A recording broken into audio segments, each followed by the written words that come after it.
La fin de la physique n'est ni une formule ni un théorème. Mais 4 monstres. Ce n'est pas une plaisanterie. Ces 4 bêtes sacrées ont autrefois rendu fous les esprits les plus brillants de l'humanité. Maxwell a été tourmenté par la première toute sa vie. Schrödinger a été conduit par la deuxième à douter de l'existence même. Einstein n'a jamais réussi à dompter la troisième, jusqu'à sa mort. Et la quatrième, à ce jour, n'a encore reçu aucune réponse de l'humanité. Ils ne relèvent pas de la mythologie. Ce sont des expériences de pensée créées de leurs propres mains par des physiciens, dans le désespoir et la folie. Le démon de Maxwell, le chat de Schrödinger, le démon de Laplace. La tortue de Zénon. Ces 4 bêtes sacrées pointent chacune vers une faille fondamentale au cœur de l'univers. La deuxième loi de la thermodynamique pourrait être fausse. Le chat du monde quantique peut être à la fois vivant et mort. L'avenir de l'univers pourrait être écrit depuis longtemps. Et toi, tu ne rattraperas jamais une tortue. Plus terrifiant encore, ces questions ne sont pas des plaisanteries de scientifiques, mais des fissures profondes dans l'édifice même de la physique. Plus de 100 ans ont passé, et aucune d'elles n'a été complètement éliminée. Elles sont toujours là, à se moquer de l'intelligence humaine. Maintenant, laisse-moi t'emmener à la rencontre de ces 4 bêtes sacrées. Commençons par la plus ancienne. La première bête sacrée, le démon de Maxwell. En 1867, le physicien britannique James Clerk Maxwell écrivit une lettre. Cette lettre fit l'effet d'une bombe dans le monde de la physique. Il y décrivait une scène terrifiante. Imagine une boîte hermétiquement fermée, remplie de molécules d'air. Une cloison divise la boîte en 2 parties, gauche et droite. Dans cette cloison se trouve une porte minuscule. Devant la porte se tient un petit démon invisible. Ce démon possède une capacité particulière. Il peut voir la vitesse de chaque molécule. Lorsqu'une molécule rapide arrive, il ouvre la porte et la laisse passer à droite. Lorsqu'une molécule lente arrive, il ferme la porte et la retient à gauche. Sais-tu ce que cela signifie? Plus la vitesse des molécules est élevée, plus la température est haute. Après le tri opéré par ce petit démon, le côté droit est rempli de molécules rapides et devient de plus en plus chaud. Le côté gauche est rempli de molécules lentes et devient de plus en plus froid. Une boîte dont la température était initialement uniforme est littéralement séparée en une moitié chaude et une moitié froide. Cela viole directement la deuxième loi de la thermodynamique. La chaleur ne peut pas spontanément passer du froid vers le chaud. C'est une loi de fer de l'univers, et pourtant le démon de Maxwell y parvient. Plus effrayant encore, si ce démon existait réellement. Le mouvement perpétuel ne serait plus un rêve. On pourrait produire de l'électricité grâce à la différence de température entre les 2 côtés. Sans fin, sans jamais s'arrêter. Le destin de tout l'univers en serait réécrit. Car selon la deuxième loi de la thermodynamique, l'univers se dirige vers la mort thermique. Toute l'énergie finira par devenir une chaleur uniforme. La température sera identique partout, plus aucun changement, un silence absolu. Mais si le démon de Maxwell existait, l'univers pourrait ressusciter. Ce petit démon a rendu les physiciens fous pendant plus de 100 ans. Jusqu'en 1961, un physicien nommé Rolf Landauer se leva et déclara: « Vous avez tous ignoré une chose essentielle. Pour trier les molécules, ce démon doit acquérir de l'information. Il doit savoir si chaque molécule est rapide ou lente. Et obtenir de l'information à un coût. » En 1982, un autre physicien, Charles Bennett, porta le coup décisif. La mémoire du démon est limitée. Après avoir trié tant de molécules, son esprit est rempli d'informations. Tôt ou tard, sa mémoire sera saturée. Que faire alors? Il doit effacer les anciennes informations pour en enregistrer de nouvelles. Or, effacer de l'information produit inévitablement de la chaleur et augmente l'entropie. Autrement dit, le démon a discrètement diminué l'entropie dans la boîte. Mais l'entropie de son propre système a augmenté. L'entropie totale du système n'a pas diminué. La deuxième loi de la thermodynamique reste inébranlable. En 2012, des scientifiques européens ont finalement confirmé cela expérimentalement. Effacer un bit d'information nécessite au minimum une énergie de kTln2. Cette valeur est minuscule, mais elle prouve un fait stupéfiant. L'information n'est pas un concept abstrait et immatériel. L'information a une masse, une énergie, un coût physique. Le démon de Maxwell n'a pas violé les lois de la physique. Il a simplement caché le prix à payer dans l'information. Bien que ce démon n'ait pas renversé la deuxième loi de la thermodynamique, il a, de manière inattendue, donné naissance à une discipline entièrement nouvelle. La thermodynamique de l'information. En 2024, des scientifiques chinois ont même utilisé des puces quantiques supraconductrices pour créer une véritable version quantique du démon de Maxwell, afin d'étudier la relation entre l'intrication quantique et la thermodynamique. 150 ans ont passé, et ce petit démon reste actif à la frontière la plus avancée de la physique. La deuxième bête sacrée, le chat de Schrödinger. En 1935, le physicien autrichien Erwin Schrödinger proposa une expérience de pensée. Cette expérience continue aujourd'hui encore à donner des maux de tête aux physiciens du monde entier. Imagine une boîte fermée, à l'intérieur de laquelle se trouve un chat. Dans la boîte se trouve également un atome radioactif. Cet atome a 50% de probabilité de se désintégrer. S'il se désintègre, il déclenche un mécanisme qui brise une fiole de poison, et le chat meurt. S'il ne se désintègre pas, le chat reste en vie. La question est la suivante. Avant que tu n'ouvres la boîte, le chat est-il mort ou vivant? La plupart des gens répondront, soit mort, soit vivant. Nous ne le savons simplement pas. Mais la mécanique quantique te dit, non. Avant le moment où tu ouvres la boîte, le chat se trouve dans une superposition des états morts et vivants. Il n'est pas soit mort soit vivant, il est à la fois mort et vivant. Ce n'est qu'au moment précis où tu ouvres la boîte et observes que l'état de superposition s'effondre en un état déterminé, et que le chat devient soit mort, soit vivant. Cela ressemble à une folie, n'est-ce pas? Schrödinger lui-même le pensait. Il proposa cette expérience pour ridiculiser l'interprétation de Copenhague de la mécanique quantique.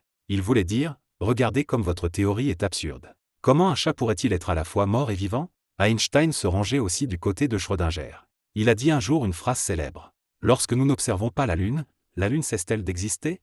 Mais ce qui est troublant, c'est que les prédictions de la mécanique quantique ont été vérifiées encore et encore dans le monde microscopique. Les électrons peuvent effectivement passer simultanément par deux fentes. Les photons peuvent effectivement emprunter deux chemins à la fois. La superposition n'est pas une illusion, elle est bien réelle. La question est de savoir si cette étrangeté du monde microscopique peut s'étendre au monde macroscopique. Un véritable chat peut-il se trouver dans un état de superposition? À ce jour, cette question reste sans réponse. Mais les scientifiques n'ont cessé d'essayer, en rendant le chat de plus en plus grand. En 2024, une équipe de l'Université des sciences et technologies de Chine a établi un record. Ils ont capturé environ 10 000 atomes à l'aide de faisceaux laser, et les ont placés simultanément dans deux états quantiques opposés.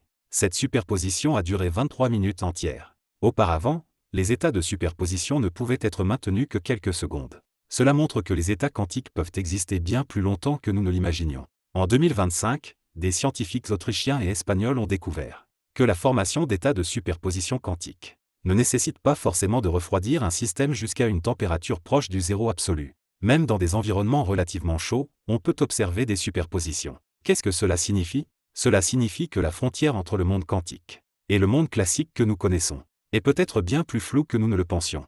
Des chercheurs d'IBM ont même créé le chat de Schrödinger le plus obèse, à l'aide de 120 qubits. Ce chat sert de référence pour mesurer les performances des ordinateurs quantiques. Schrödinger utilisait à l'origine ce chat pour se moquer de la mécanique quantique. 90 ans plus tard, ce chat est devenu un outil central du calcul quantique. L'ironie de l'histoire ne pourrait être plus grande. La troisième bête sacrée, le démon de Laplace. Cette bête est l'incarnation du raisonnement le plus désespérant de l'histoire humaine. En 1814, le mathématicien français Pierre-Simon de Laplace proposa une idée. Si un esprit omniscient existait dans l'univers, connaissant la position et la vitesse de chaque particule, il lui suffirait d'introduire ces données dans les équations du mouvement de Newton, pour calculer le passé et l'avenir de l'univers. La trajectoire de chaque planète, le mouvement de chaque atome. Ce que tu manges aujourd'hui, ce que tu diras demain, le moment de ta naissance et celui de ta mort. Tout aurait été déterminé au moment de la naissance de l'univers, il y a 13,8 milliards d'années. C'est le démon de Laplace. Il n'a pas besoin de prédire l'avenir, car l'avenir est le résultat inévitable du présent. Il n'a rien à changer, car tout est déjà écrit. Tu crois avoir un libre arbitre, tu crois décider de ton destin. Face au démon de Laplace, tout cela n'est qu'illusion. Chacun de tes choix, chacune de tes pensées, n'est que le résultat nécessaire du mouvement des atomes. Tu ne choisis pas, tu joues simplement un scénario écrit depuis longtemps. Cette idée a poussé beaucoup de gens de l'époque au bord de l'effondrement. Si tout est prédéterminé, quel est le sens de la vie? S'il n'y a pas de libre arbitre, d'où viennent la morale et la responsabilité? Le démon de Laplace n'est pas une bête sacrée, c'est un démon. Mais l'humanité n'a pas abandonné. En 1926, Werner Heisenberg formula le principe d'incertitude. Il démontra qu'il est impossible de mesurer simultanément et avec précision la position et la quantité de mouvement d'une particule. Plus la position est mesurée précisément, plus l'impulsion devient floue. Et inversement. Ce n'est pas un problème d'instrument insuffisamment précis. C'est une règle fondamentale de l'univers. Le démon de Laplace voudrait connaître à la fois la position et la vitesse de chaque particule. Désolé, les lois de la physique ne le permettent pas. Puis la théorie du chaos porta un nouveau coup. Même si tu connais les conditions initiales, la moindre erreur, aussi infime soit-elle, peut conduire à un résultat totalement différent. L'effet papillon en est le meilleur exemple. Le battement d'ailes d'un papillon peut provoquer une tempête à l'autre bout de la Terre. Et au niveau quantique, les erreurs sont inévitables. Le démon de Laplace est mort. Il n'a survécu qu'environ 100 ans, ce qui en fait la bête la plus éphémère des quatre. Mais le débat sur le déterminisme et le libre arbitre n'a jamais cessé. La mécanique quantique nous dit que l'univers contient du hasard. Mais ce hasard est-il véritablement aléatoire? Ou cache-t-il des lois que nous ignorons encore? La question demeure ouverte. La quatrième bête sacrée, la tortue de Zénon. C'est la plus ancienne des quatre bêtes. Née dans la Grèce antique il y a 2500 ans. Le philosophe Zénon proposa un problème qui ressemble à une simple sophistique. Le plus rapide des héros grecs, Achille, fait la course avec une tortue. La tortue part avec 100 mètres d'avance, puis Achille s'élance à sa poursuite. Achille court 10 fois plus vite que la tortue. En toute logique, la rattraper devrait être facile. Mais Zénon affirme que non, il ne la rattrapera jamais. Pourquoi? Lorsqu'Achille a parcouru les 100 mètres et atteint le point de départ de la tortue, celle-ci a déjà avancé de 10 mètres. Lorsqu'Achille parcourt ces 10 mètres, la tortue a encore avancé d'1 mètre. Lorsqu'Achille parcourt ce mètre, la tortue a encore avancé de 0,1 mètre. Ce processus peut se répéter à l'infini. La tortue peut toujours créer une nouvelle distance entre elle et Achille, aussi petite soit-elle. Tant que cette distance existe, Achille ne peut pas la rattraper. Cela ressemble à une querelle de mots. Mais Zénon posait en réalité une question profonde. Le temps et l'espace peuvent-ils être divisés à l'infini? Si oui, il existerait une infinité de segments temporels. Et leur somme devrait être un temps infini. Achille ne rattraperait donc jamais la tortue. Mais dans la réalité, Achille dépasse facilement la tortue. Où est l'erreur? Ce paradoxe a tourmenté l'humanité pendant plus de 2000 ans. Ce n'est qu'avec le développement des mathématiques modernes que l'on a compris que la somme d'une infinité de nombres positifs n'est pas nécessairement infinie, elle peut être finie. C'est le concept de convergence des séries infinies. Mathématiquement, le paradoxe est résolu. Mais la physique apporte une réponse encore plus profonde. La mécanique quantique nous dit que le temps possède une unité minimale appelée temps de Planck, d'environ 10 puissance moins 43 secondes. L'espace possède également une unité minimale, la longueur de Planck, d'environ 10 puissance moins 35 mètres. En dessous de ces échelles, le temps et l'espace n'ont plus de sens physique. Autrement dit, le temps et l'espace ne peuvent pas être divisés à l'infini. La tortue ne peut pas créer une infinité de points de départ. Lorsque la poursuite atteint l'échelle de Planck, Achille dépasse instantanément la tortue, avec une apparente sophistique ennuyeuse.